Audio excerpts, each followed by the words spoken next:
Hello student, welcome back my YouTube channel. तो आज की वीडियो में हम आपको जैव विविधता, जिसे बायोडाइवर्सिटी बोलते हैं, जैव को हम जीव बोलते हैं और विविधता को हम भिन्नता बोलते हैं। जीवों के बीच जो भी भिन्नता होती है उसे हम जैव विविधता या बायोडाइवर्सिटी कहते हैं। यहाँ पर सिंपल सी डिफिनेशन लिखी गई है, जीवों के बीच की भिन्नता को हम जैव विविधता कहते हैं या बायोडाइवर्सिटी कहते हैं।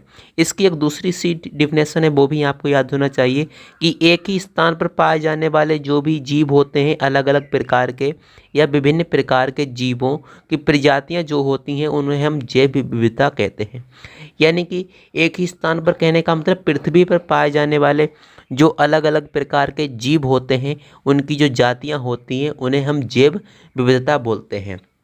पृथ्वी पर बहुत सारे जीव पाए जाते हैं, जैसे हाथी हो गया, हिरन हो गया, शेर हो गया, बिल्ली हो गया। तो इस प्रकार से अलग अलग जातियां होती हैं, अलग अलग जीव होते हैं, तो उनके बीच भिन्नता पाई जाती है या अलग अलग प्रकार के होते हैं, इसीलिए उसे हम जैव विविधता कहते हैं।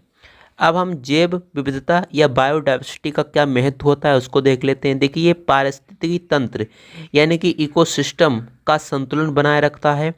दवाओं, मानव तथा जानवरों के लिए भोजन, सजावटी पौधे तथा लकड़ी के उत्पाद प्राप्त होते हैं। यानी कि इसके अंतर्गत बहुत सारे जीव आते हैं, बहुत सारे पेड़ पौधे आते हैं, तो इससे हमें बहुत सारी दवाएं प्राप्त होती हैं पेड़ पौधों के द्वारा।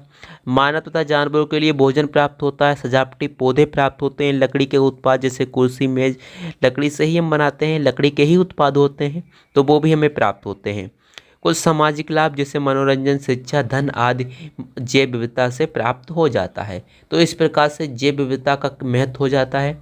अब यहाँ पर हम जैव विविधता के क्या प्रकार होते हैं उसको देख लेते हैं। ये 3 प्रकार की होती है। जो बायोडाइवर्सिटी या जैव विविधता होती है, ये 3 प्रकार की होती है। पहला है आनुवांशिक जैव विविधता, दूसरा प्रजाति जैव विविधता, तीसरा पारिस्थितिकी जैव विविधता। तो इस प्रकार से ये बायोडाइवर्सिटी के प्रकार हमने आपको बता दिए हैं, 3 प्रकार होते हैं। और जैव विविधता का क्या महत्व होता है वो भी हमने आपको बता दिया है कि ये पारिस्थितिकी तंत्र जो होता है, इकोसिस्टम जो होता है, उसको संतुलन बनाता है, उसको बैलेंस रखता है। और कुछ दवाएं होती हैं जो कि पेड़ पौधों से प्राप्त होती हैं, और जो पेड़ पौधे होते हैं वो किसके अंतर्गत आते हैं, जैव विविधता के अंतर्गत आते हैं।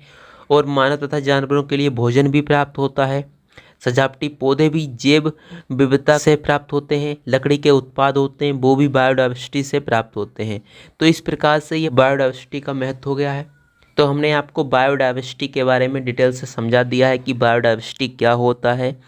जीवों के बीच की भिन्नता को हम जैव विविधता कहते हैं। एक ही स्थान पर पाए जाने वाले जो विभिन्न प्रकार के जीव होते हैं, उनकी जो प्रजातियां होती हैं, उनको हम जैव विविधता कहते हैं या बायोडाइवर्सिटी कहते हैं। तो चलिए अब हम मिलते हैं अगली वीडियो में। जब तक के लिए जय हिंद, जय भारत।